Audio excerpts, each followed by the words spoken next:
Looking at getting online using Plusnet Broadband? In this video, we've reviewed Plusnet Broadband based on our experience using their full fibre service to see if they're any good. We've assessed their router, customer service, speeds and consistency, and value for money to see if you should buy Plusnet Broadband. Before we begin, read our review of Plusnet Full Fibre Broadband, linked in the description, to learn more about our experiences with this provider. This article goes into more detail about what Plusnet is like, including performing a number of speed tests. Let's get started.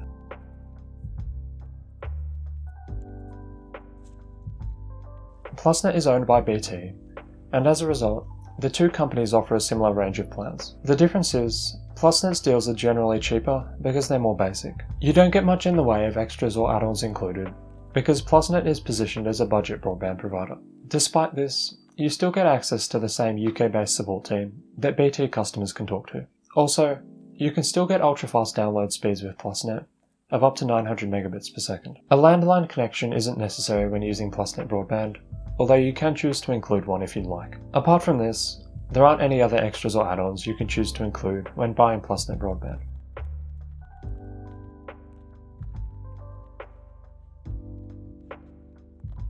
For us, ordering Plusnet Broadband was quite straightforward. Their website is relatively basic and easy to use, but we ended up completing the order over the phone, which was easy enough to do. Our router arrived in 2 business days, and it was easy to set up. An engineer visit was necessary, since we were switching to fibre to the premises broadband for the first time, but this was all very straightforward. We were able to book in the technician visit pretty quickly, and we were able to get live in under 2 weeks.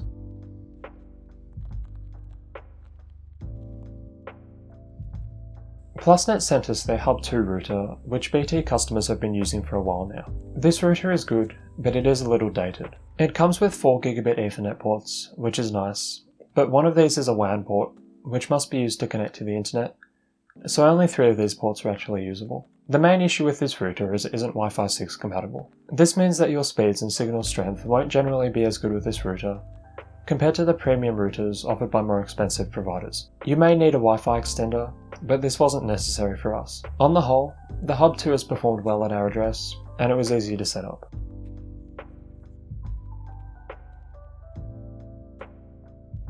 We're currently using Plusnet Full Fibre 900, which offers a 900 megabit average download speed with a minimum of 500 megabits. Our upload speed is advertised as between 110 and 115 megabits per second. Typically, over Wi-Fi, we get a download speed of about 600 megabits with an upload speed of around 100 megabits. Using a wired Ethernet connection to the router, we get speeds at or above what we're paying for, as you can see in this example. Our speeds have generally been very consistent with Plusnet. We don't experience any evening congestion, and we haven't had any issues with slowdowns or dropouts. It would be good to get better Wi-Fi speeds though. We think that with a better Wi-Fi 6 router, we'd get more than 600 megabits.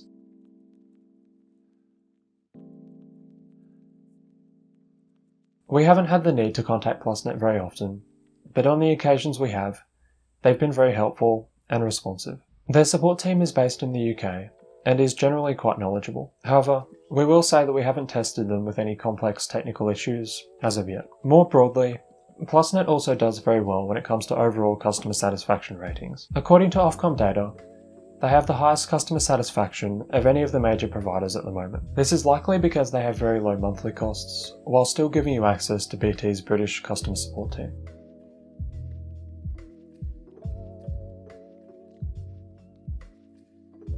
As we just described, Plusnet offers pretty good value for money. They offer essentially the same deals as BT, just with fewer extras and lower monthly costs.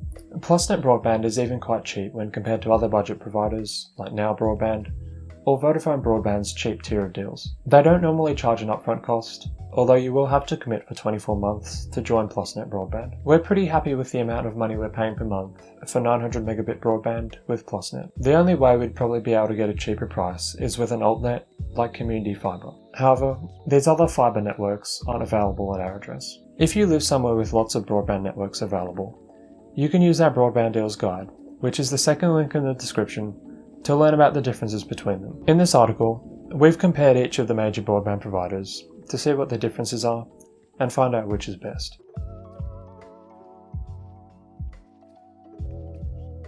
If you want a cheap, simple broadband plan without having to miss out on good customer service Plusnet is definitely worth considering. There are reasons Plusnet is cheap. Their router could be better, and there aren't many benefits or add-ons available with their broadband plans. But if you're looking to save money on your bills, they're a great choice in our opinion. Just note that if you have a large house, you might need to invest in a mesh Wi-Fi system to get better Wi-Fi signal. To learn more about our experiences with Plusnet, read our full review of this provider, which is the first article linked in the description. And if you're considering other providers as well, read our broadband deals guide, which is the second link below. This guide explains more about the differences between Plusnet's deals and other good value options on the market, in case you're not quite sure that Plusnet is for you. And if you're having a hard time choosing a provider, or you want to share your experiences with Plusnet, leave a comment below.